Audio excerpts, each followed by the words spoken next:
la calidad y biografía de los ponentes.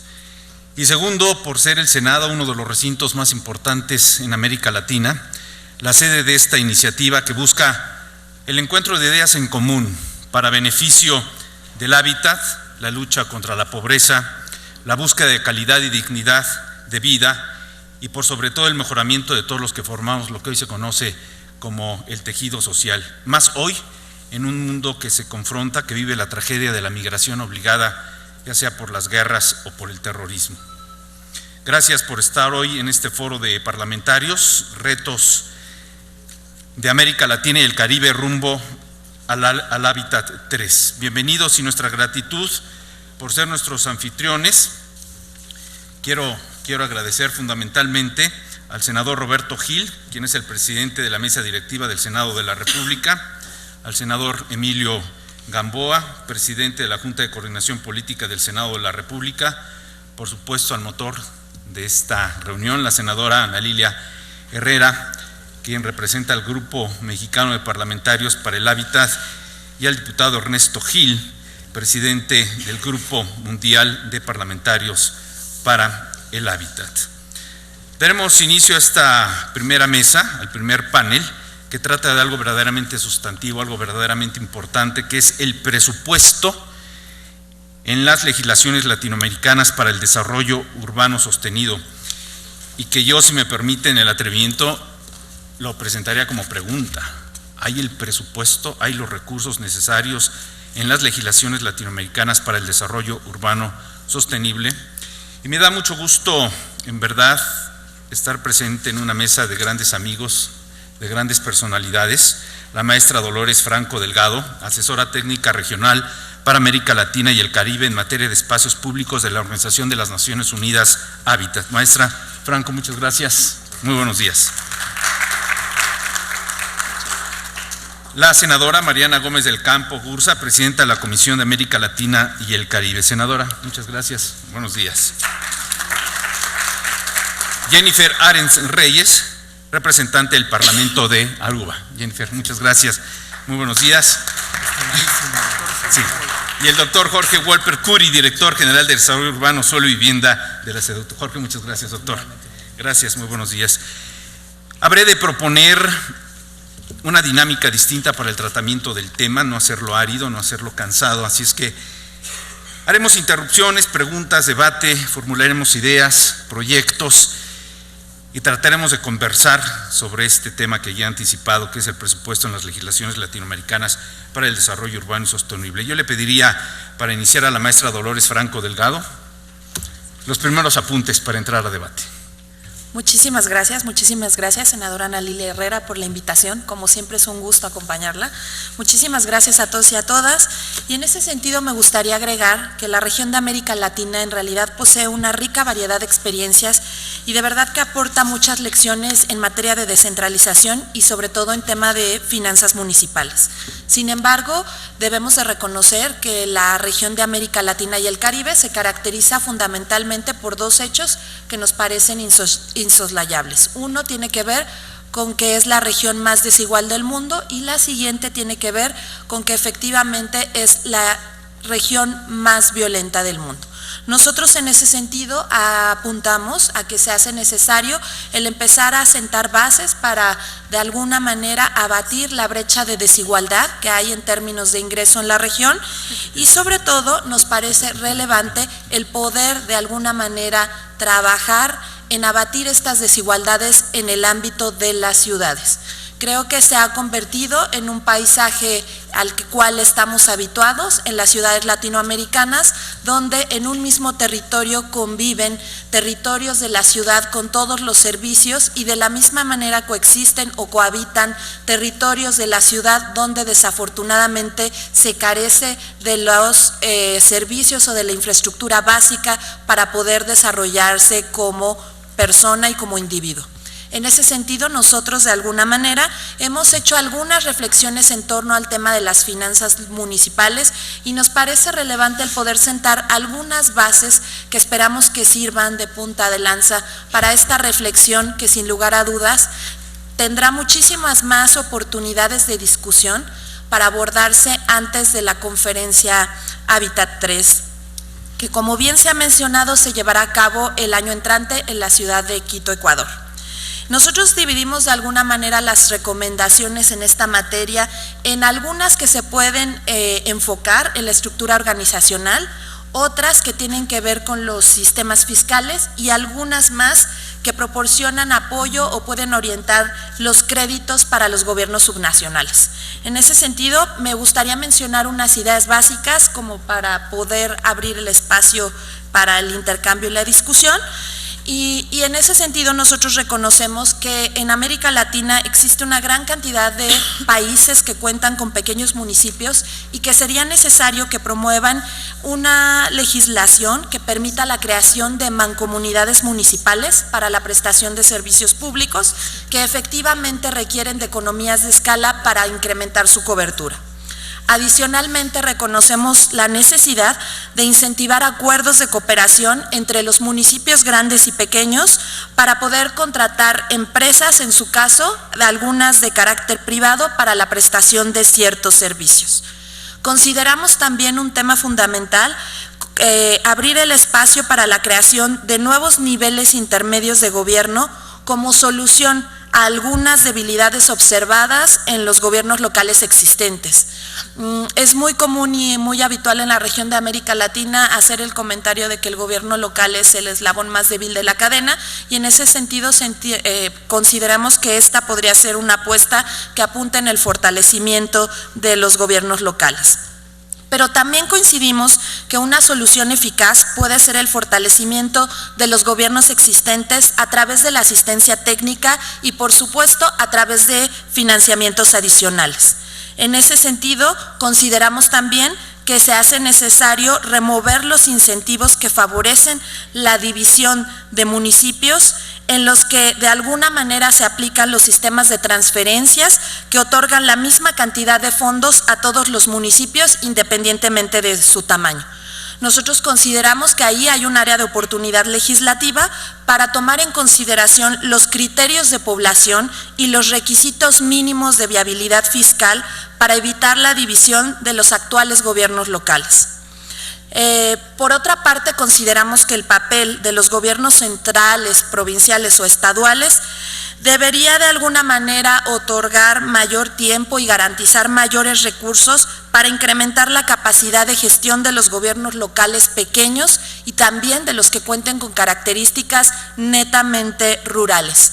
Como parte de estas discusiones temáticas que hemos tenido rumbo a Ecuador, se ha apuntado mucho a la necesidad de vincular el ámbito de lo urbano y lo rural, justamente evitando esta separación y esta disociación que existe en los conceptos y tratando de acotar una visión o una mirada integrada que permita hablar de un ordenamiento territorial real.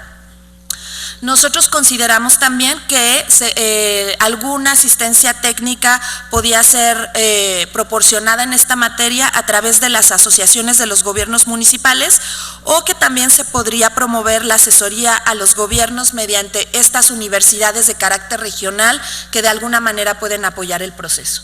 Entonces, a mí me gustaría dejarlo como un primer arranque. Muchas gracias. Muy interesante, y además, senadora Gómez del Campo, no resulta fácil escuchar en esta mesa que vivimos en la región más desigual del mundo, pero también la más violenta. Efectivamente, Carlos, desafortunadamente vivimos en la región más desigual, en la región más violenta, pero ahí está el gran reto que tenemos como región con el liderazgo de México y la oportunidad además de poder participar en foros tan importantes, presidir muchos de ellos y tener participación activa como parlamentarios. Es un honor poder estar aquí con Jorge, con Jennifer, con Dolores, y que un periodista como Carlos Ramos Padilla pueda moderar esta mesa en el Senado de la República. Yo quisiera decir que cuando se habla de desarrollo sostenible, pues de entrada el desarrollo sostenible es aquel que es capaz de satisfacer las necesidades actuales sin comprometer los recursos y posibilidades de las generaciones futuras. Intuitivamente, una actividad sostenible es aquella que se puede mantener y desgraciadamente como región pues cada vez nos endeudamos más y más y es difícil lograr esto. El mundo enfrenta retos para alcanzar este desarrollo sostenible que tienen que ver con la superpoblación, lo que comentaba aquí Carlos, las desigualdades en la distribución de la riqueza. Tenemos gente muy rica, pero una pobreza extrema y pobreza muy fuerte en toda América Latina y el Caribe. Y lamentablemente, pues los programas sociales, incluidos los temas que tienen que ver con vivienda y otros, pues no han logrado satisfacer las necesidades de nuestros pueblos. Desafortunadamente, en gran medida se han vuelto pues programas asistencialistas que no ayudan a que se supere la pobreza.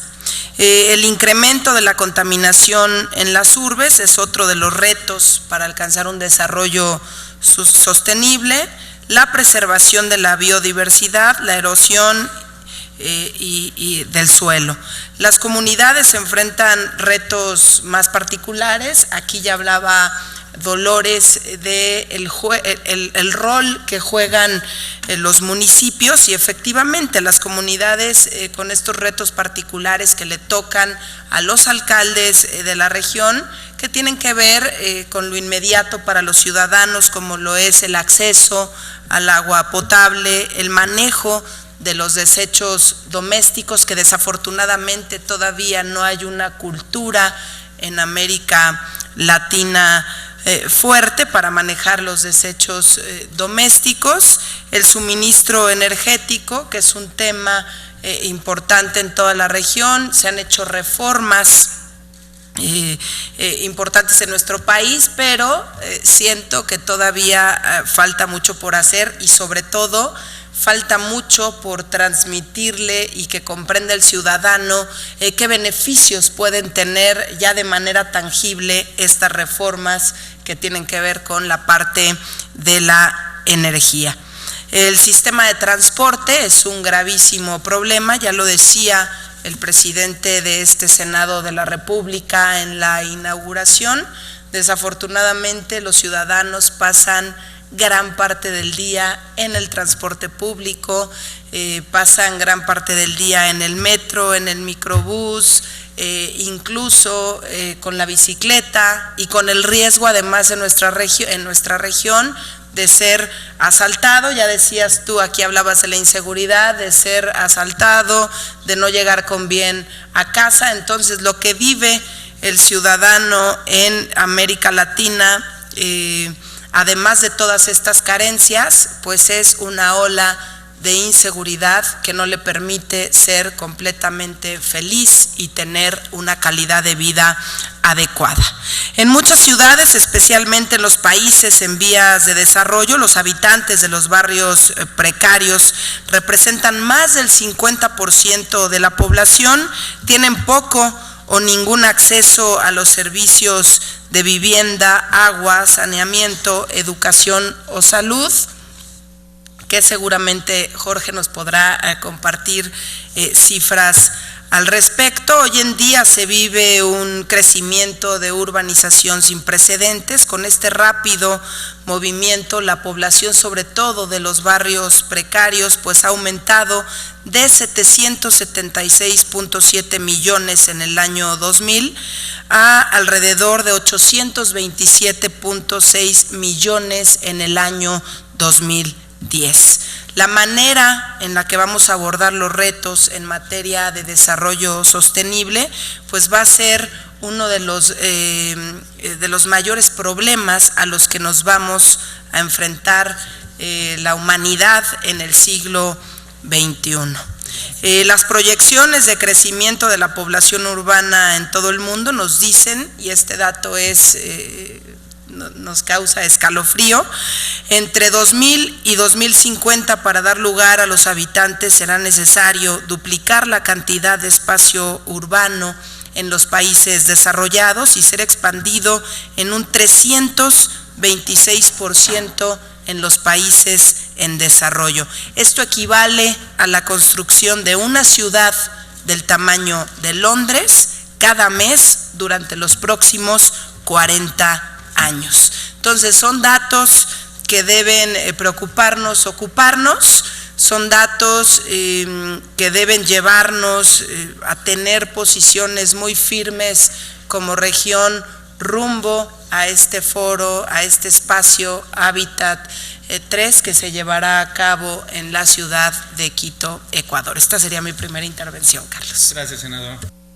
Muchas gracias, senadora. Y si no mal recuerdo, en palabras del presidente de la mesa directiva del Senado de la República, Roberto Gil, dijo que si las cosas son normales y la dinámica es la natural, por lo menos pasamos un día completo al interior de un transporte público al mes, por lo menos. Y considerando las reflexiones de la senadora Jennifer, y tendrás, por supuesto, con el doctor Wolper una réplica y contrarréplica, porque cómo es que no podemos comprometer los recursos de las próximas generaciones si lo evidente es el crecimiento anárquico de las grandes ciudades. Hemos dado espacio al mundo urbano y toda vez la riqueza rural y alimenticia se disminuye. ¿Cómo podemos lograr realmente aplicar los recursos necesarios para equilibrar este fenómeno? Sí, una feliz mañana a todos. Primeramente, gracias por la invitación y también es un placer estar aquí en el foro con ustedes. Y para muchos de ustedes, primero que conteste la pregunta, se preguntarán dónde es Aruba. Es bueno saber también en contexto, Aruba es una isla muy pequeña comparada con México. Tiene solamente 110 personas, o sea, la población es muy pequeña. Y para nosotros también, muchos de lo cual han crecido delante hoy en la mañana, también se aplica en diferentes formas. En el ámbito parlamentario, para nosotros también hay tópicos que son muy importantes, como la parte de financiamiento, los presupuestos, la parte legislativa, también la parte de corrupción, que también hay. Todos estos son tópicos y temas que son muy interesantes también para nuestra isla. Regresando a su pregunta, si vemos en contexto amplio, ¿cómo podemos lograr más de lo cual hemos logrado para llegar a nuestras metas?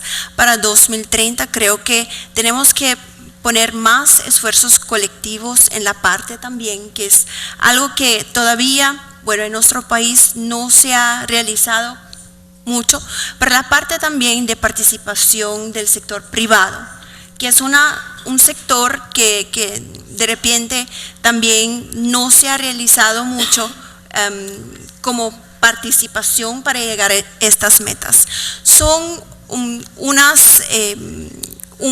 ¿cómo se dice? Un partner, un socio seguramente muy importante también del gobierno.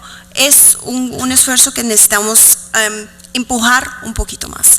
Si vemos, por ejemplo, en la isla de Aruba, estamos con diferentes proyectos bastante grandes, también costosos. Si vemos la ampliación, renovación también de nuestro hospital, que es bien costoso, tenemos la construcción de PPP, no sé si son de el Public-Private Partnership, que también para nosotros es algo nuevo para nuestra isla, pero empuja ahí de fondos privados y también públicos para llegar a proyectos de urbanización y también más grandes para nuestra isla.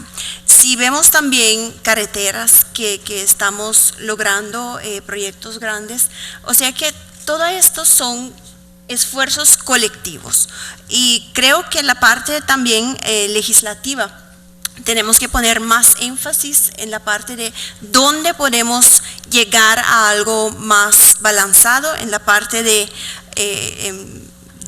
cómo podemos hacerlo sostenible, para los años que vengan también, porque como decía mi colega senadora también, que tenemos que tener en cuenta que eso es para el beneficio de nuestro pueblo, para la calidad de vida, pero naturalmente tiene que ser sostenible, o sea que no puede ser un peso que caiga sobre futuras generaciones, o sea que todo eso hay que tener en cuenta, hay que ser balanzado también. Aruba es una isla que se promueve mucho con la parte ambiental, la parte ecológica. Tenemos metas para el 2020 para llegar a energías 100% sostenibles, o sea que nosotros teníamos básicamente en el año 2009 una refinería, pero eso lamentablemente ahora no está activo, o sea que nosotros tenemos que estar bien pendientes de cómo vamos a sacar adelante a nuestra isla, pero también teniendo en cuenta a la parte ambiental y la parte de sostenibilidad. O sea que en ese rumbo vamos y son puntos que ya hemos escuchado, pero que seguro también se aplica para el parte del Caribe, la parte en este caso de Aruba también, que es muy importante porque vivimos ahorita de nuestro pilar económico del turismo.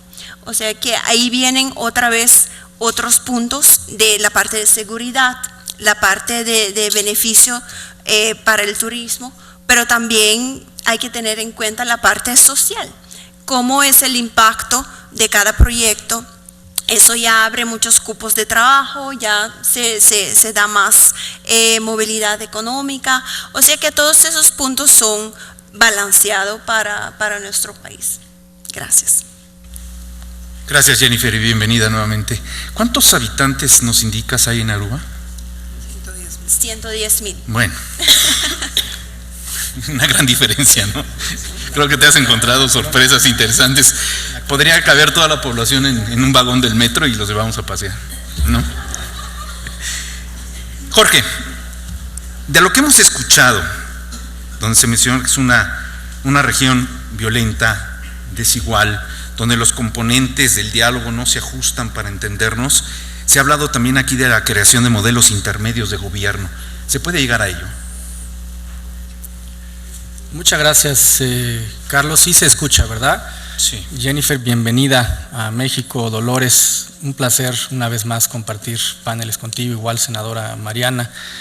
La verdad es que en este momento y en este país, sin duda alguna, lo que comentaba la senadora Mariana es muy cierto, que hay una gran oportunidad. Es decir, de diagnósticos, la verdad que incluso he escuchado a algunos expertos hablar de que México está sobrediagnosticado, es decir, pocas personas interesadas en el tema urbano no reconocen que ya existe una gran necesidad de generar cambios de manera inmediata, ¿no? Es decir, sabemos de la baja densidad que tienen nuestras ciudades, sabemos que el 60% de la pobreza urbana en este país, que es un país urbano, se concentra en las ciudades, sabemos que el aprovechamiento del suelo urbano es muy poco eficiente en términos de la costo-efectividad de las inversiones cuando están tan extendidas las ciudades. Sabemos incluso las razones por que hemos llegado a este lugar, y todos hemos señalado en distintas ocasiones pues la relevancia de los gobiernos locales hacia la solución en el futuro de la sostenibilidad para las ciudades en México y en general en la región. Por otro lado, también podemos reconocer cómo nuestra situación en ese sentido pues no es de crear nuevas ciudades necesariamente, de generar una migración aún mayor del campo a las ciudades. Allá se ha dado. No estamos como a lo mejor en algunos países asiáticos en donde están construyendo literalmente las nuevas ciudades, porque esa migración rural o del campo a la ciudad es cuando se está viviendo ahorita y están literalmente construyendo las nuevas zonas urbanas. Nosotros lo que tenemos son grandes zonas urbanas mal aprovechadas. Por lo tanto, la oportunidad de invertir de manera eficiente para lograr la sustentabilidad en esas zonas que hoy ya están extendidas y que son urbanas, pues es grande. Hay dos ejes articuladores y la secretaria Rosario Robles con su visión integradora los ha dado a conocer.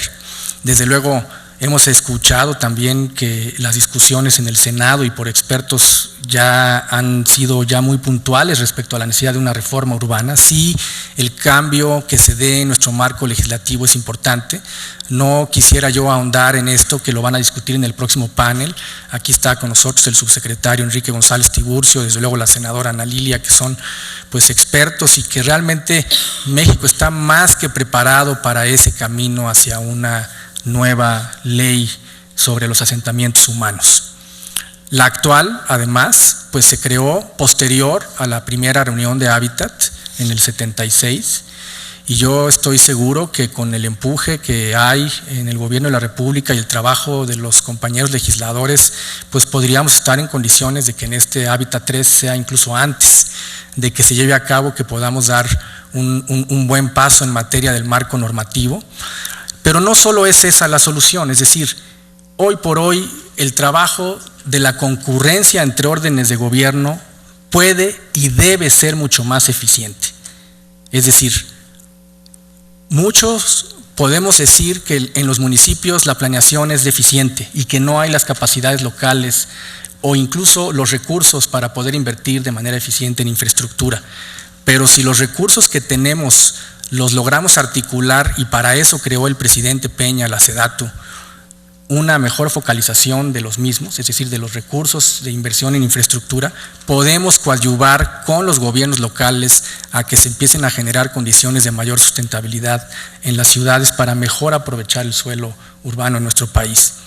Esta concurrencia, que a bien hoy no está específica en la ley, sí se puede lograr sin duda con el incentivo que significa la inversión pública, pero siempre buscar que esa oportunidad de invertir, es decir, esa incidencia que pueda tener desde la perspectiva territorial, por ejemplo la SEDATU, en cómo los fondos metropolitano, regional, de infraestructura se pueden ir orientando hacia estrategias integradoras en las ciudades, es un trabajo que podemos hacer y que vamos a hacer con la conducción de la secretaria Rosario Robles en estos 3 años de implementación de las reformas que ha impulsado este país, el Estado mexicano. Sin embargo, las personas que circulan en estos momentos por las calles y avenidas, por lo menos de esta gran ciudad, se preguntan cuándo y cómo, ¿Qué es lo que hace falta, senadora Gómez del Campo, para implementar estos proyectos y puedan tener los resultados que todos esperan para una vida digna? A mí me sorprende lo que nos dice Jennifer de su país y de la población. Y digo, parecería broma decir que los subimos a todos en el metro, caben en un convoy y van y vienen.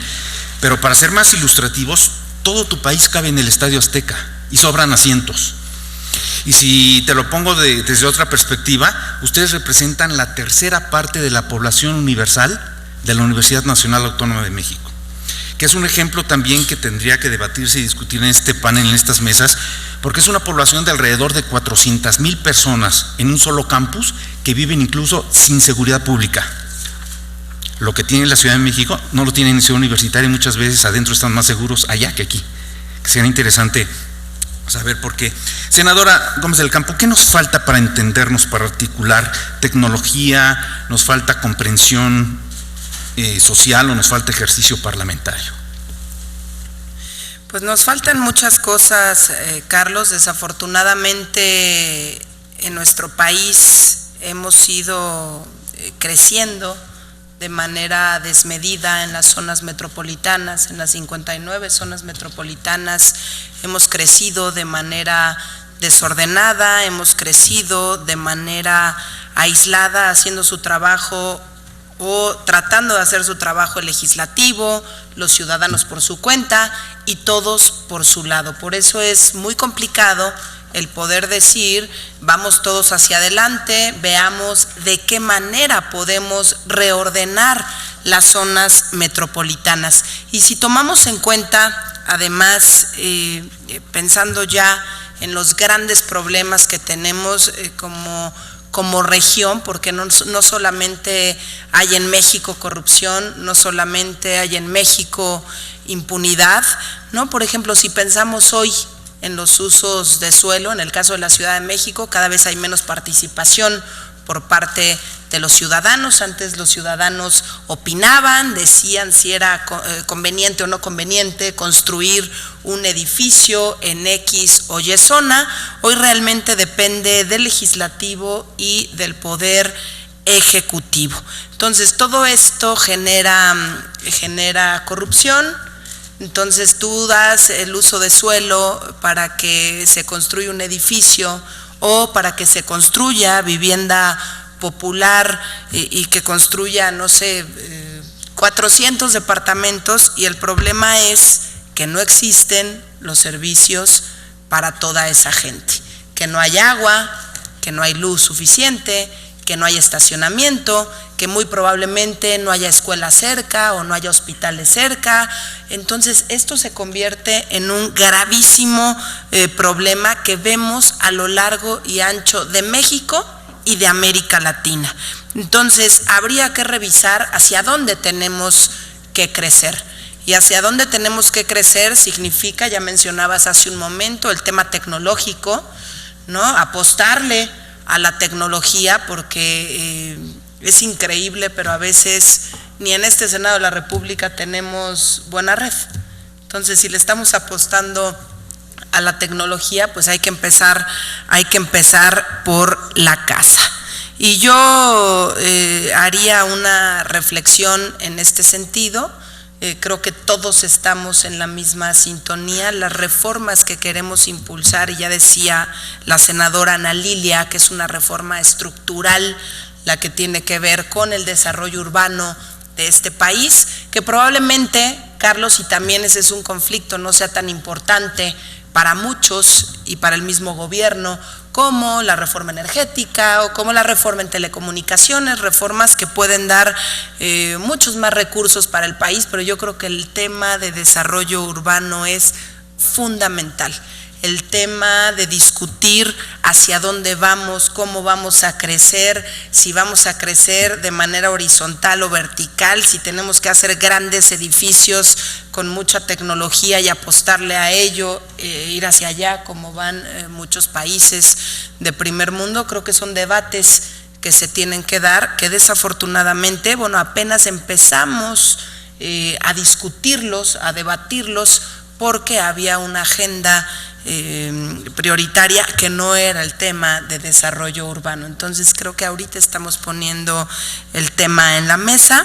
Yo espero, y como decía Jorge hace un momento, el tema de la planeación es crucial, el tema de articular los recursos que tenemos es crucial, con participación de los ciudadanos y con participación de los tres poderes. Que hoy se inicia apenas el debate de si crecemos vertical o crecemos horizontal, sí, si vivimos unos arriba de otros o nada más codo con codo.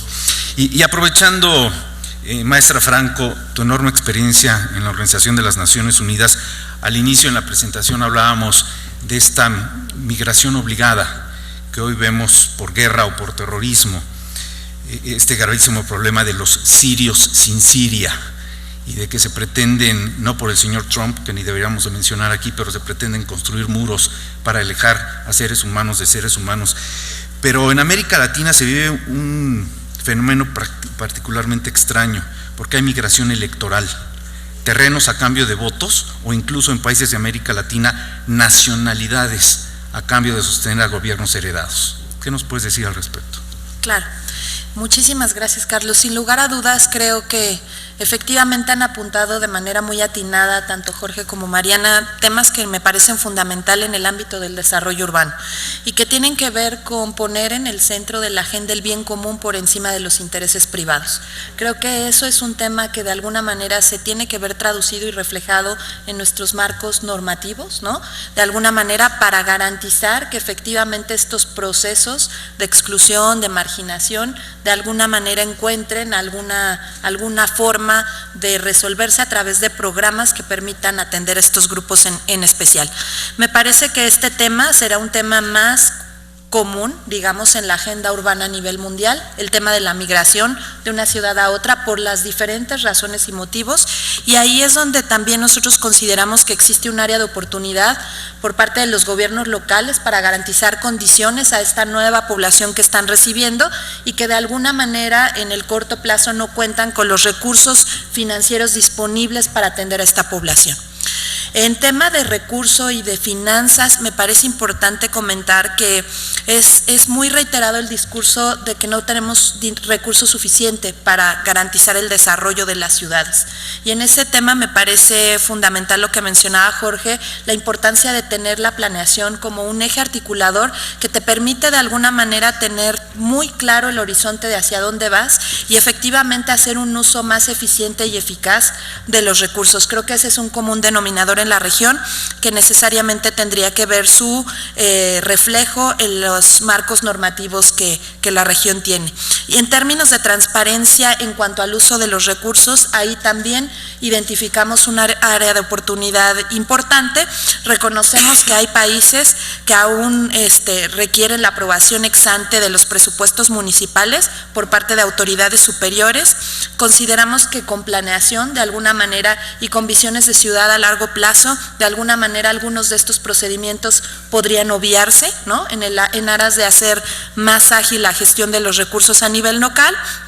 Pero también consideramos que para superar el manejo inadecuado de fondos, en ciertos países de América Latina se debe asegurar el respeto de las normas de auditoría ex post y también efectivamente incorporar a los marcos normativos algunas sanciones para los funcionarios que infrinjan las normativas que estén vigentes. Eso nos parece un tema fundamental y en términos de mejores prácticas en transparencia presupuestaria, pues la región de América Latina cuenta con experiencias relevantes como podrían ser el caso de Colombia y de Perú, que podrían de alguna manera ser adoptadas o tropicalizadas a otros países de la región, pero que de alguna manera obligan a que los gobiernos locales muestren, reporten el uso y el gasto de su presupuesto anual como una manera de fortalecer el uso del presupuesto a nivel local.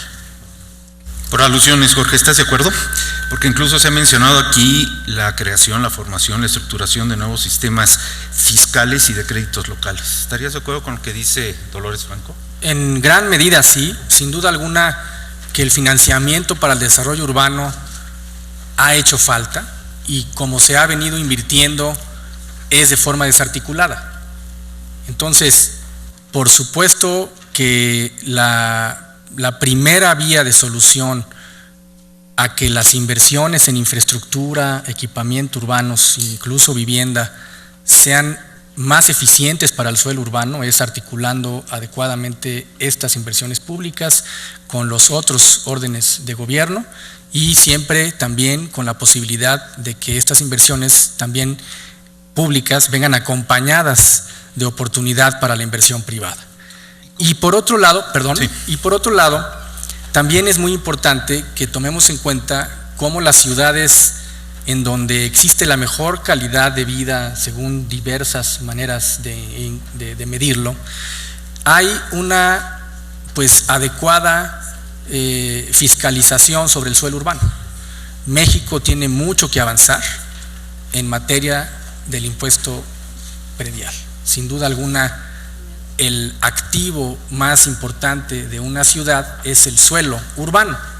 Y si el suelo urbano no está adecuadamente fiscalizado y no se utiliza para que efectivamente el poder invertir en él no sea producto solo de la especulación y de los cambios que se puedan dar en el uso del suelo, sino de donde mejor sean y más eficientes dadas esas inversiones, pues estaríamos lejos de lograrlo. Entonces yo sí estoy completamente de acuerdo con esto que comenta tanto Mariana como Dolores, y sin duda alguna que la vía de esa concurrencia debe de ocurrir de manera simultánea al trabajo que debemos reconocer. El Gobierno de la República reconoce el trabajo que se ha venido dando en el Congreso en materia urbana y no solamente en materia específica de los asentamientos humanos o de la Ley General de Asentamientos Humanos, sino también en temas de movilidad y de vivienda. Sabemos que este trabajo lo debemos de aprovechar, porque sí este periodo administrativo ha sido uno reformista, pero la primera reforma que se impulsó en este gobierno fue la creación precisamente del instrumento ordenador del territorio en el país, que es la SEDATU, y que hoy por hoy no tiene el reflejo, el espejo en el marco jurídico que le permita actuar con mayor eficiencia. Entonces, los recursos que ya se gastan se pueden gastar mejor, y el acceso a recursos adicionales a través del impuesto predial a la propiedad raíz se tiene que dar de manera mucho más eficiente, porque no podemos pensar que las ciudades en su crecimiento, en su rumbo a la sustentabilidad, van a ser financiadas en su totalidad con recursos públicos. Invertir en una ciudad para lograr eso es un buen negocio y por lo tanto debe de generar el impuesto necesario para que las autoridades locales estén dotadas de mayores recursos y menos tentadas a hacer lo que sabemos que sucede, y lo hemos discutido en varios foros. Yo he escuchado a Ana Lilia Herrera hablar de esto con una gran claridad y con transparencia, lo decimos todos. Sabemos que existen espacios, lo acaba de mencionar también Mariana, en donde se dan cambios en los usos de suelo que no se explica uno más que porque hubo ahí algún elemento que fue conveniente para alguna de las partes, pero no necesariamente conveniente para esa ciudad y para esa zona de esa ciudad. Entonces, sí quiero cerrar este comentario diciéndoles que la visión integradora de la secretaria Rosario Robles es comenzar a implementar de ya, con una adecuada concurrencia y coordinación entre órdenes de gobierno, y desde luego no dejar al amparo del tiempo la urgencia de reformar nuestro marco legislativo, que es de lo que hablarán en unos momentos compañeros, tanto senadores como funcionarios. Vamos a entrar a la segunda parte de este panel, por lo tanto yo quisiera invitar a todos los asistentes, si tienen algunas dudas, que seguro las tendrán, anotarlas, tienen ustedes en los escaños sonido para poder participar. Hay un punto que creo que a todos nos duele y que lo acaba de mencionar el doctor Jorge Wolpert, que es el predial. Déjenme decirles que yo en alguna ocasión, no voy a omitir el nombre, pero tuve la fortuna de entrevistar a un jefe de gobierno y él me decía que el predial lo cobran para ayudar a todos. Yo le decía que no, que yo entiendo que el predial es para dar servicio a mi predio, y ya que da mi servicio a mi predio, los excedentes pueden darse a las ciudades perdidas, a las ciudades de paracaidistas, al transporte, etcétera, etcétera, pero ni allá ni acá, nunca nos alcanza y siempre nos cobran más. En ese ánimo, Jorge, te quería preguntar, ya estuve a punto de interrumpirte. Para entendernos como sociedad hay dos vertientes, uno que es el ejercicio de gobierno y el otro es el ejercicio de presupuesto. ¿Cómo se marcan las prioridades para cumplir nuestras necesidades? Porque por colonia, por cuadra, por distrito, por municipio, todos tenemos nuestra prioridad o en seguridad, o en agua, o en transporte, o en urbanización. ¿Cómo marcan las prioridades para podernos entender en materia de recursos para el hábitat? No es fácil esta pregunta, Carlos, sin embargo es muy relevante. Desde la perspectiva del trabajo de política pública, sin duda, primero se identifica en dónde está ubicada la población de nuestro país y en qué condiciones. Y con base en esas condiciones plenamente identificadas, se pueden orientar las políticas públicas para lograr impulsar que se disminuyan los desequilibrios que sí hoy existen en nuestro país entre la población. Y por otro lado, la orientación del recurso, que como hemos visto cada vez es menos, el recurso del pues digamos programa de egresos de la Federación es cada vez más limitado y debemos de ser más eficientes. Entonces, establecer las prioridades tienen que estar de dónde se va a invertir y cómo se va a invertir, encaminadas a lograr que el Plan Nacional de Desarrollo y la visión de gobierno de política pública pueda lograr sus objetivos, que en este caso, sin duda alguna, se trata de eliminar las barreras para el desarrollo de los mexicanos y de lograr que los desequilibrios existentes se vayan matizando y moderando de una manera visible, medible y reportable. En tu país, que es corto en población, digo, ¿me entiendes? Y es corto en terreno. ¿Cómo logran ustedes frenar evitar este tipo de desequilibrios? Cuando nos ven a nosotros con estos problemas, cuando llegas aquí ves una nata de contaminación, cuando ves 300,000 microbuses enfrente de ti, 2 millones de personas caminando en la misma calle, ¿cómo evitan ustedes este tipo de desequilibrios en tu nación? Sí, bueno, para nosotros también la parte de planificación es muy importante. Específicamente, como dijo la senadora ahorita, ¿qué queremos también? Deseamos ver una planificación de una urbanización que sea vertical o horizontal. Naturalmente, como Carlos ya dijo, tenemos espacios limitados. Fuera de eso, tenemos también legislaciones que nos prohíben trabajar en zonas que sean protegidas por la parte ambiental.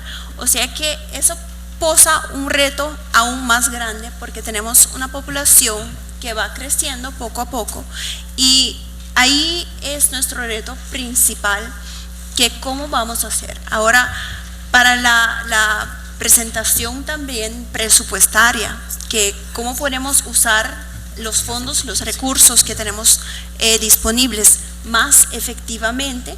Y ahí viene la parte también de estadística, porque cuando tenemos más información, aunque sean de experiencias de la región, aunque sean de países más grandes, pero también podemos usarlo en el caso de nuestro país, que es parte del reino holandés, que ahí también tenemos, porque ahorita oí la parte de experticio técnico, que eso es una parte muy importante en la parte de planificación de cómo queremos ver a nuestra isla, nuestro país, crecer en la parte de urbanización, pero tiene que ser efectiva. Para que te sientas cómoda, créeme que lo que tú ves en nuestro país llegando, nosotros que hemos tenido la oportunidad de ver en China, se nos multiplica, que no entendemos cómo se mueve tanto volumen de gente y ahora parece que de las ciudades más contaminantes del mundo están precisamente ahí en China. Y esta nueva, no sé qué pienses, senadora Gómez del Campo, esta nueva disposición de gobiernos como el de China de favorecer ahora el crecimiento poblacional porque sienten que su población ha envejecido. Ahora ya no solamente es determinar que por pareja pueden tener un hijo, sino pueden tener 2. O sea, son desequilibrios, son ajustes importantes que tienen que ver en el hábitat. Sí, totalmente de acuerdo. Además, pues yo creo que debiéramos estar haciendo todo lo contrario, ver de qué manera informamos más a la población para que de manera consciente puedan tener pues menos hijos, ¿no? Porque lamentablemente a veces ni siquiera se les puede dar todo, ni el mismo Estado hoy México no puede darle a todos los mexicanos, desafortunadamente, porque además está obligado a dar educación, entre muchos otros derechos que se tienen. Pero yo quisiera, comentaba hace un momento Jorge y hablaba del impuesto predial, ¿no? El tema del impuesto predial me parece fundamental, un tema que los ciudadanos detestan, es el tema de los impuestos, porque no ven reflejado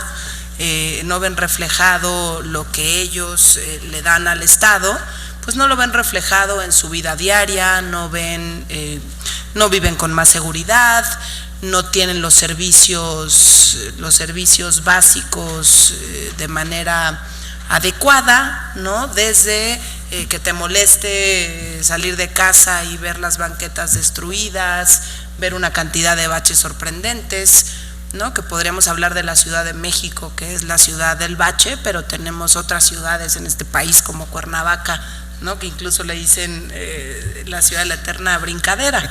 Entonces, creo que hay muchas ciudades que podríamos poner de ejemplo que desafortunadamente pues no se les da a los ciudadanos los servicios adecuados y hay un descontento.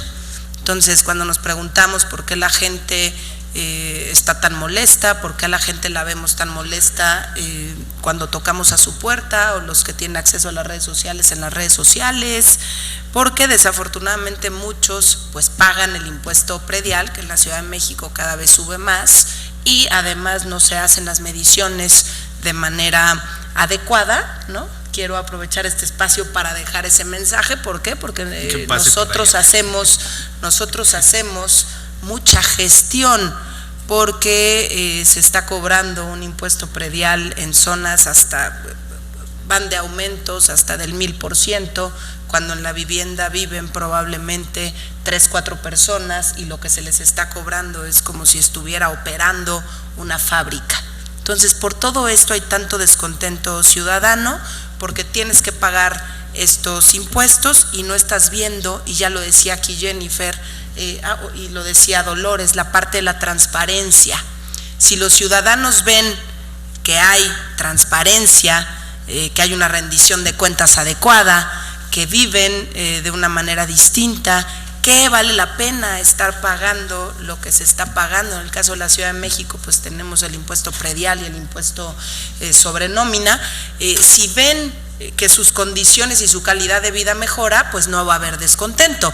Pero como el ciudadano no está viendo esto, Carlos, pues resulta un tema muy enfadoso para la gente, y por supuesto nosotros hemos insistido y desde aquí hemos hecho lo necesario para ser más transparentes, para que haya una mayor fiscalización, una rendición de cuentas adecuada. Y decía Jorge también algo interesante, hasta parece que me robaste mi ponencia, gastar de manera más eficiente el recurso.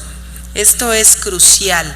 Si aprendemos y si el mismo, porque aquí además es un tema del legislativo y del ejecutivo, no nada más es tema del ejecutivo, porque nosotros tenemos que estar fiscalizando que sí se esté gastando de manera eficiente el recurso.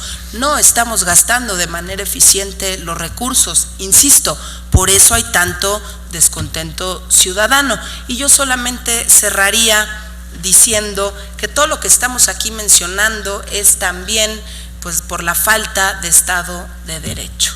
Es un tema que no podemos dejar ni debemos dejar fuera de esta discusión. Si no hay Estado de Derecho, por más leyes que tengamos de urbanización, de movilidad, va a ser muy complicado que podamos avanzar como país y que podamos avanzar como región.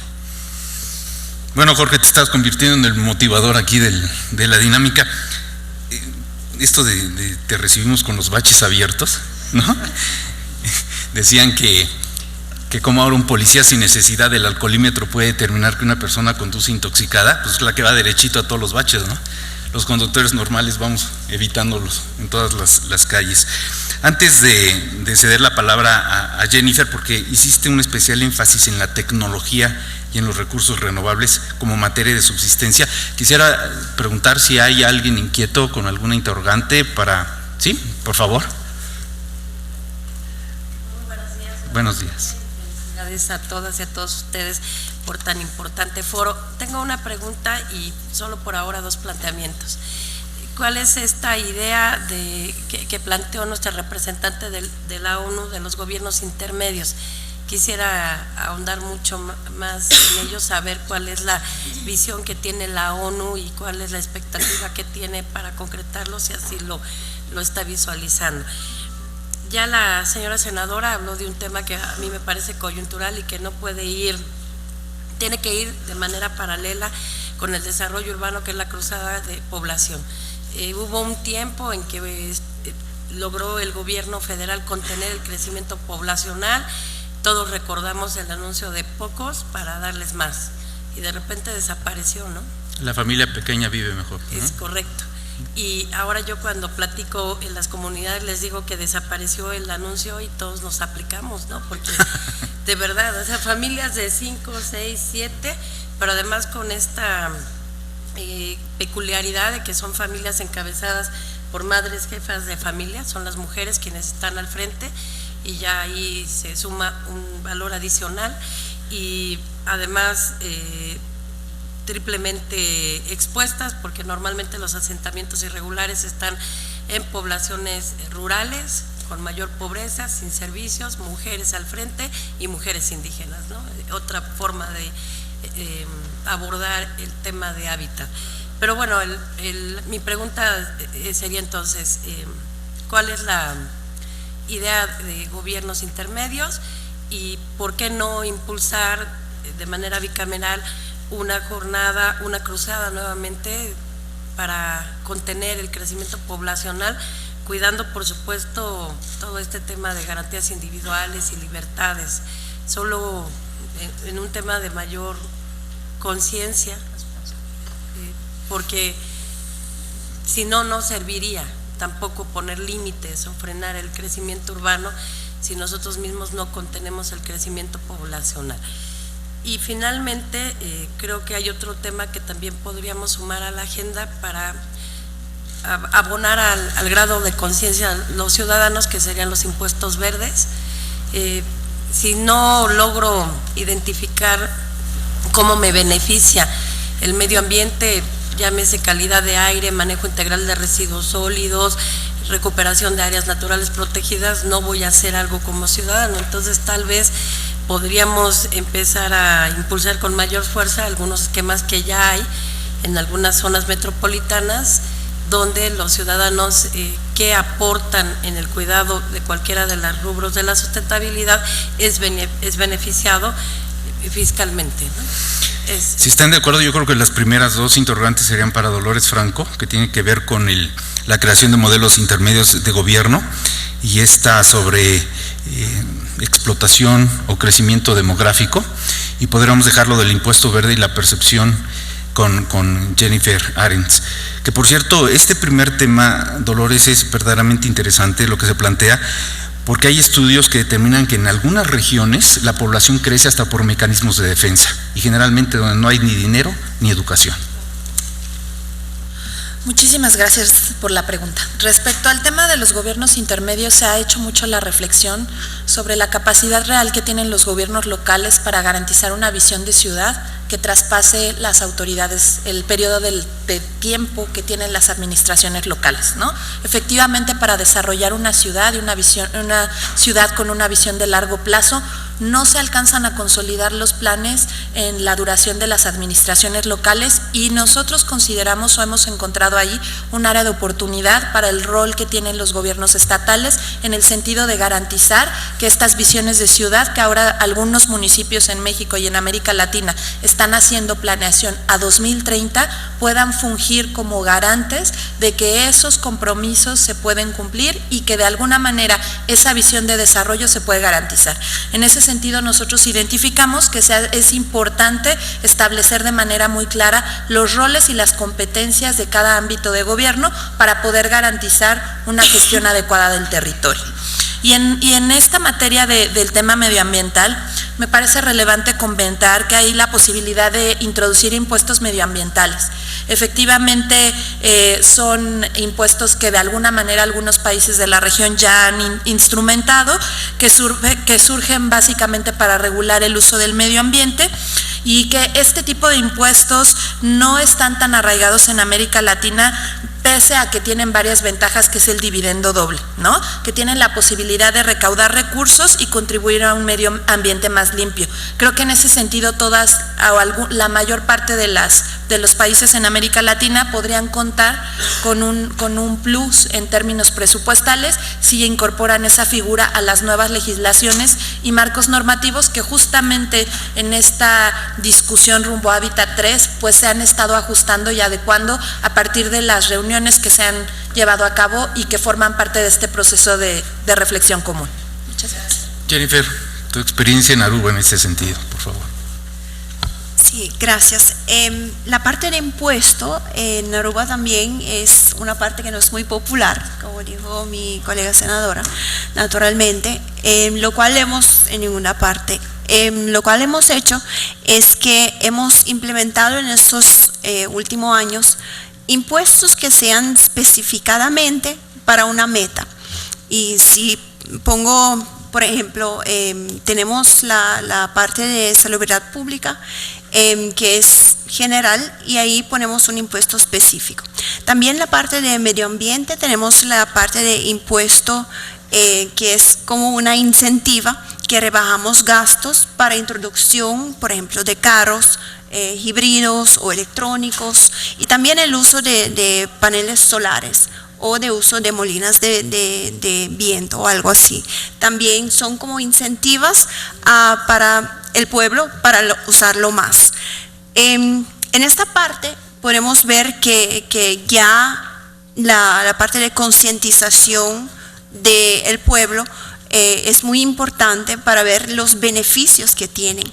Y ahí también la parte legislativa que podemos introducir, porque no lo tenemos todavía, la parte de ley de construcción, que ahí da algunas líneas o guía de cómo pueden incorporar en la planificación de la parte de construcción, por ejemplo, de una casa, que usen también la parte de tecnología, la parte de energía alternativa, que es también, lo pueden ver como una incentiva para el medio ambiente, pero también para sus gastos mensuales, que en nuestro país ya es un peso bastante por su presupuesto mensual de cada hogar.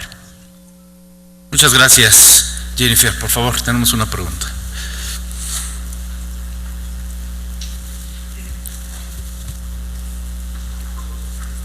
Bueno, creo que está. Muchas gracias. Bueno, creo que Enrique Wolper dijo al principio, y el tema de la mesa es presupuesto, por eso me atrevo a hablar. Y dado que estamos construyendo a iniciativa de este foro lo que va a ser un posicionamiento de parlamentarios de América Latina y el Caribe para Quito en Habitat 3, y no olvidemos que los parlamentarios, yo fui senador, somos la llave de las instituciones. Si el parlamentario, como aquí dijo la senadora, varios de los senadores, tenemos que ver no solamente la reforma urbana como reforma estructural que hace falta, pero también hace falta la reforma fiscal y hacendaria de a de veras y a fondo, no recaudatoria. El ingreso fiscal en México, mientras siga siendo federalizado, 80 centavos de cada peso son federales, 15 centavos estatales y 5 centavos municipales. O sea, es un desequilibrio total de las finanzas públicas, rompe con todo el esquema federal de México, y yo creo que urge, si bien es cierto que hay que cuidar la equidad por regiones, los niveles de desarrollo socioeconómico no son iguales, pero sí urge una reforma fiscal y hacendaria a fondo. Ahora, los impuestos, como bien decíamos Enrique y yo, son impuestos, por eso se imponen. La pequeña diferencia es que en los países que se imponen, como por ejemplo en Finlandia, no les duele pagar el 65% de su ingreso en impuestos, porque reciben hasta el transporte público gratuito los habitantes de Finlandia o de Suecia. Y lo más importante que la senadora Gómez del Campo ha dicho, la transparencia y la total manejo sin corrupción de los recursos públicos. Y aquí se dijo hace ratito que el ciudadano vea, lo dijo Jennifer, el beneficio. Pero en impuestos tenemos mucho que hacer. A los municipios les dejas el predial, sí, pero desde el 2003 con la reforma constitucional del 99 debía de estarse cobrando a valor comercial, no a valor catastral, el impuesto para que los municipios tuvieran recursos para prestar los servicios. Ya ha habido avances, el 70% algunos lo cobran, pero está a valor irrisorio. Entonces tiene que tener ese impuesto una base comercial real y bajar a mayor valor de la tasa, a mayor valor de la base bajan las tasas. Y hay impuestos como el impuesto que urge a la especulación, el impuesto predial progresivo a quien demás está especulando con la tierra a ver que dentro de 10 o 15 años qué hace, y el impuesto de plusvalía por la obra pública. Es cierto que no le podemos cobrar al ciudadano que está frente al periférico todo el costo del periférico, pero sí se está beneficiando el valor de su tierra por esas obras públicas. Entonces, es tan poquito lo que se queda a los gobiernos locales, estatales o municipales, que tiene que haber una gran reforma de impuestos dirigidos, pero también controlados a dónde se canalizan. Pero el impuesto tiene que ver con los presupuestos, y estamos en el Congreso, en la Cámara de Diputados, aquí hay diputados, y no podemos seguir gastando los presupuestos, con eso termino, a mordidas o a ocurrencias o en plazas de toros. O sea, se tiene que gastar presupuestos con base, como se dijo al principio en la inauguración de este foro, con planes y programas que reflejen lo que la ciudadanía quiere, no lo que los políticos queremos que se haga, sino las obras que realmente se requieren. Entonces, en la mesa, que es fundamental, los ingresos y los egresos son fundamentales. Si no, no va a haber, el desarrollo urbano cuesta, la infraestructura cuesta. ¿Y cuántas veces nos gastamos en infraestructura que la población no requiere? Y la que requiere no le hacemos caso. Jorge. Muchas gracias. Quisiera, en primer lugar, reconocer los comentarios que nos ha dado Jennifer. Es muy interesante, de verdad, para alguien que ejerce la función pública en este país, escuchar experiencias como la de Aruba. De verdad, muy agradecido de escuchar esos interesantes comentarios. Y evidentemente creo que lo que nos comenta el arquitecto López Velarde es muy cierto. Además nos habla alguien que tiene una experiencia en el tema de muchos años y sin duda alguna se deben de revisar los impuestos en este país. Es algo muy necesario. También es muy necesario reconocer que son distintos los ámbitos urbanos de nuestro país. Prácticamente todas las ciudades, si queremos hacer ese diagnóstico o incluso sobrediagnóstico que mencioné hace rato, pues casi todas las ciudades tienen este tema de la dispersión, de la baja densidad y del mal aprovechamiento, digamos, en términos monetarios de costo-beneficio del suelo urbano. Pero cada ciudad es distinta. Y creo que si nosotros que hemos pertenecido ya por varios años a la OCDE, vemos cómo año con año siempre estamos hasta abajo de esa lista de países en materia del cobro del impuesto predial, y después miramos la situación urbana que tienen las ciudades de esos países que componen la OCDE, podemos darnos cuenta que no se debe de tratar en un combo. Es decir, un tema es la revisión de cómo podemos eficientar el gasto de los impuestos y transparentarlo, necesaria, sin duda, coincido. Y otro muy distinto es cómo le hacemos para que ese activo enorme que tienen las ciudades de este país realmente incremente, se plusvalice en función, obviamente, en primera instancia, del impuesto predial. Sí creo que con un 0.2, que eso es lo que cobra en promedio este país del impuesto predial, pues es muy lejos de lo que se requiere en términos de inversión. No es la única inversión, es decir, y además también reconociendo que el impuesto predial es hacienda municipal, no es hacienda federal, ni mucho menos. Entonces, pues claro, nos corresponde a la federación y a los estados en manera concurrente y en manera de impulsar el gobierno de la República Federal, pues que logremos que esos impuestos se cobren de manera más eficiente.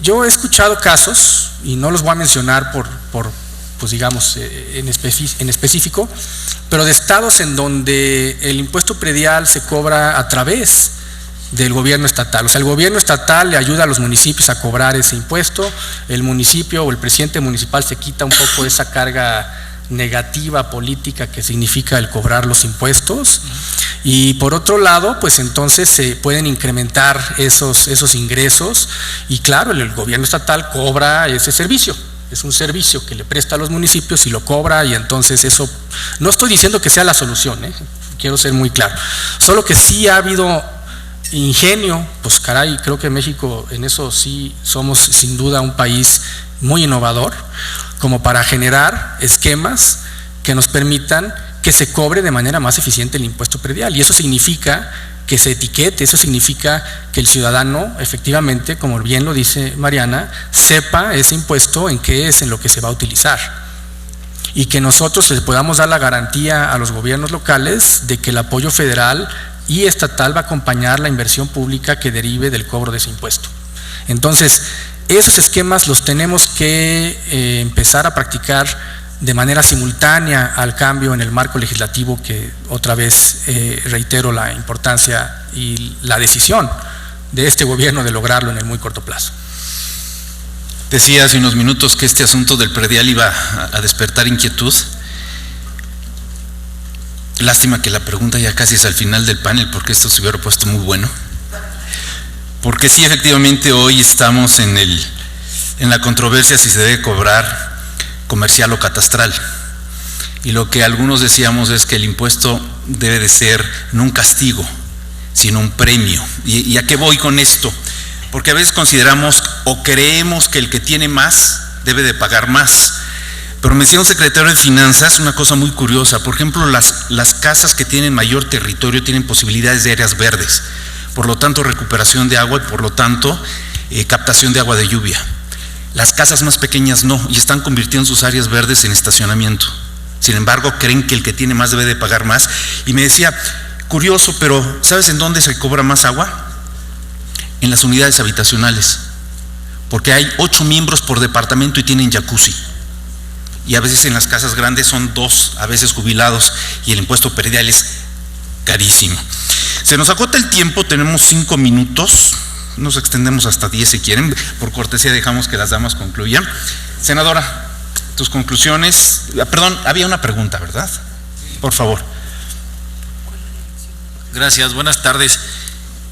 Miren, coincido plenamente con lo que decía aquí el arquitecto Óscar Velarde con el tema del predial. Es un tema que ha quedado pendiente aquí en México en cuanto a la actualización, en cuanto a un cobro especial al tema de la especulación, y otro que es el tema del ordenamiento territorial.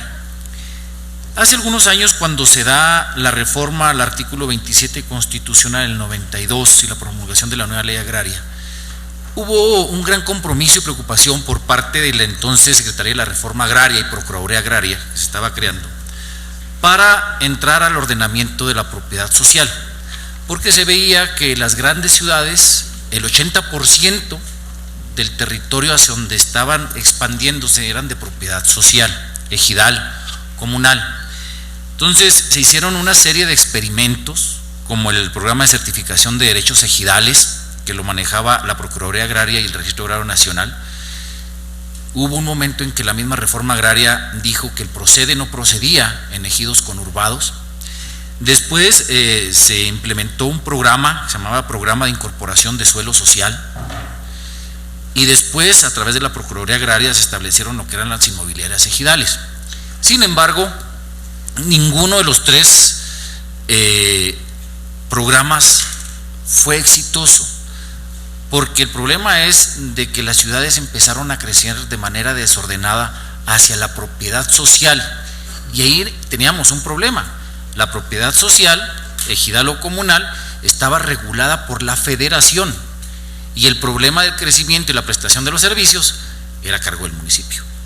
Entonces había una desvinculación o descoordinación extraordinaria, y que ahorita estamos nosotros inmersos en un problema de crecimiento desorganizado, desmedido, por la falta de coordinación entre municipio y federación para el crecimiento ordenado de las ciudades. Creo que en ese sentido deberíamos nosotros también de entrar en una coordinación y en una delegación de facultades, si ustedes quieren, por parte de la federación hacia los municipios, para que no nomás tenga la responsabilidad de la administración municipal de la entrega de los servicios básicos, sino también del ordenamiento territorial. Jorge, ¿algún comentario rápido?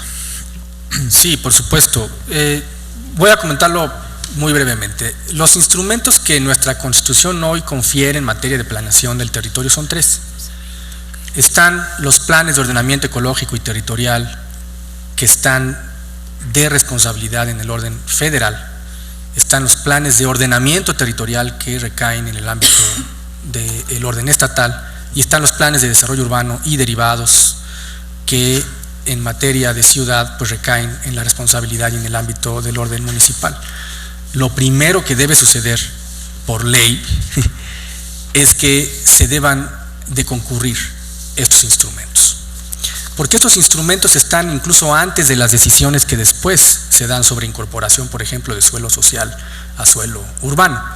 Y no soy un experto en propiedad social, pero sí he visto cómo, a diferencia de un terreno que es ejidal y otro que ya tiene esta capacidad de propiedad social, se convierte realmente en una materia vendible, como si fuera prácticamente propiedad privada. Es decir, es muy rápido su desincorporación.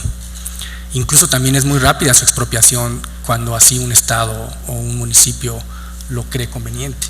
Entonces, sí creo que mientras no dotemos de concurrencia entre órdenes de gobierno obligatoria, por un lado, y también de sanciones, lo decía Mariana y tiene toda la razón, nosotros no podemos permitir, ya hay estados que lo han hecho, acaban de aprobar algunos temas en el Código Urbano de Jalisco, muchos de los cuales, por cierto, no estamos tan conscientes y tan seguros de que hayan sido los mejores para, sobre todo la zona metropolitana de Guadalajara, pero otros importantes que tienen que ver con el tema judicial.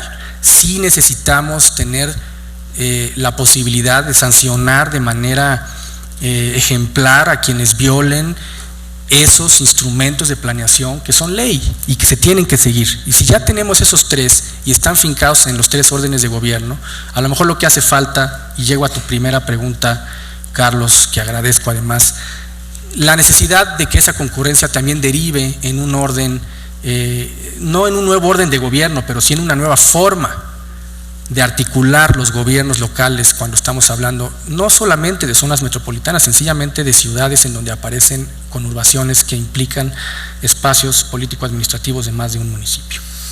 Bien, tenemos que cerrar por respeto al programa y por la mesa que en unos 15 minutos habrá de iniciar.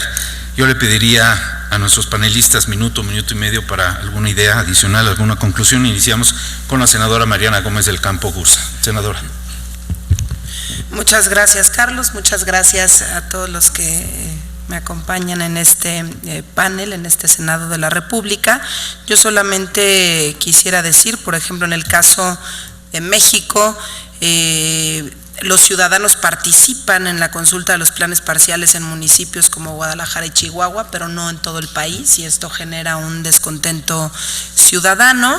Quisiera también poner en la mesa el caso Brasil, un programa nacional de gran escala para viviendas en alquiler, es Mi Casa, Mi Vida, en el cual el Banco Federal ofrece préstamos a bajos intereses para contratistas y propietarios. Dicen que allá ha funcionado, habría que ver qué tanto ha funcionado y que los que están en el Ejecutivo nos pudiesen también compartir más adelante en las siguientes mesas, hablar sobre esto. El caso Colombia, creo que en México es muy necesario invertir en estudios de tendencias de movilidad. En el caso de Bogotá, las autoridades de la ciudad todo el tiempo están realizando estudios sobre los flujos de personas de sus zonas de residencia a las zonas laborales y de esta manera planean el transporte público. Imagínense que hiciéramos algo similar en nuestros países. El punto, insisto, sigue siendo la falta de Estado de Derecho.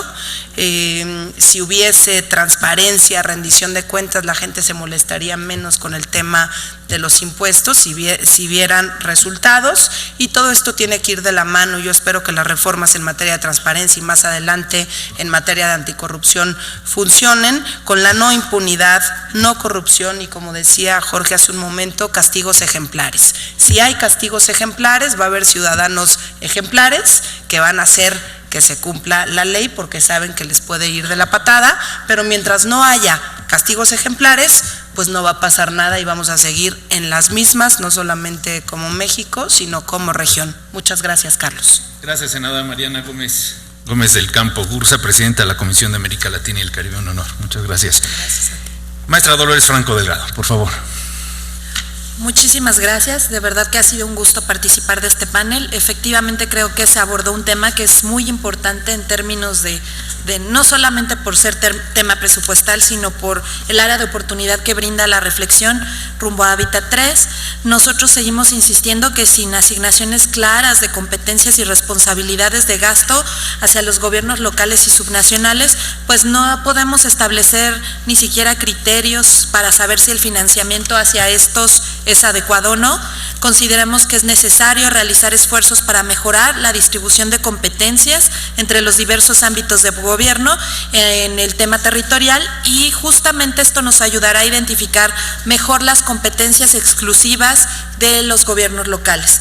En ese sentido, Naciones Unidas y especialmente ONU Hábitat está haciendo un llamado a nivel internacional a todos los gobiernos nacionales, estatales y locales para de alguna manera cerrar filas en torno a la agenda de las ciudades, partiendo del hecho y del reconocimiento que son la casa de la humanidad y que efectivamente los grandes retos del desarrollo a nivel mundial se van a ganar o se van a perder en el territorio de una ciudad. En ese sentido, me gustaría dejarles los conceptos en torno a los cuales está de alguna manera consolidándose la nueva agenda urbana y que tienen que ver con construir ciudades compactas, conectadas, integradas e incluyentes, donde efectivamente se tome como eje medular de diseño y de la construcción de política pública al ser humano. Muchísimas gracias. Maestra Dolores Franco Delgado, asesora técnica regional para América Latina y el Caribe en materia de espacios públicos ONU Habitat. Un honor, muchas gracias. Jennifer, qué bonita sonrisa, Jennifer. Ya te queremos allá en Aruba la próxima vez. Sí.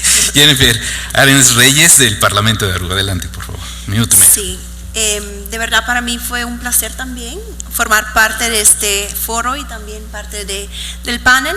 Espero que hayan tomado en cuenta también las experiencias que tenemos en nuestra isla, aunque sea pequeña, pero también estamos en el mismo bote, en el sentido que tenemos retos similares para lograr esfuerzos grandes para nuestros pueblos. Lo cual quería enfatizar como concluyendo, es el compromiso político que debemos tener también, la parte legislativa como legisladores, pero también ese compromiso que nos va a ayudar a cambiar o a mejorar, lo cual podemos ofrecer a nuestros pueblos, a nuestra isla. En este caso, por ejemplo, con proyectos, con legislación que sean también sostenibles, porque muchas veces hablamos de legislación que sean nuevas, pero tenemos también que pensar en la parte de legislación sostenible, que aquí en 10 años también se pueda aplicar y que sea efectivamente, que tenga buenos beneficios. La parte de control y transparencia también es una parte muy hoy en día, que es algo que el pueblo que nosotros representamos nos exigen, o sea que no es algo que viene a un lado, pero es algo que nos exigen, la transparencia y también el control. La parte de planificación también, que era muy importante, la parte de sostenibilidad, como estamos hablando, que era un tópico que debemos pensarlo ampliamente. Tenemos que pensar globalmente los aspectos, pero también actuar localmente. Ese es mi Muy bien. conclusión. Jennifer Arens Reyes, integrante del Parlamento de Aruba, un honor. Muchas gracias. Cerramos, doctor Jorge Wolpert Curi, 1 minuto y medio, por favor. Carlos, agradecido por una extraordinaria moderación. Gracias. Simplemente comentar que para el gobierno de la República es muy honroso, siendo como somos ampliamente respetuosos de los poderes de la Unión, el ser invitados al Congreso, en este caso al Senado, a dialogar sobre los temas que nos ocupan a todos. Sin duda alguna ha sido una experiencia enriquecedora y estamos comprometidos a ir de la mano con nuestros colegas en el Congreso hacia generar los cambios de manera más próxima y recibir orientaciones, desde luego siempre útiles, y críticas, desde luego siempre constructivas, al mejor ejercicio del poder público, como estamos intentándolo hacer bajo esta visión reformista del presidente Peña. El caso de la ciudad, el caso del financiamiento para la ciudad son de primer importancia para el proyecto del gobierno de la República. Hay que además mirar que todas las reformas que se han logrado van a aterrizar en el territorio y principalmente en su movimiento pasarán por las ciudades que hoy probablemente no están preparadas para ese reto y tenemos que lograr la sustentabilidad en ellas de manera muy eficiente y en el corto plazo. Muchísimas gracias. Gracias, doctor Jorge Wolpert Curi, director general de Desarrollo Urbano, Suelo y Vivienda de la SEDATU. Gracias a todos por su atención, por su presencia, por sus preguntas. En un breve receso inicia el panel 2, que es el trabajo legislativo en la construcción de la nueva agencia, de la nueva agenda urbana. Gracias y que tengan la mejor de todas las tardes.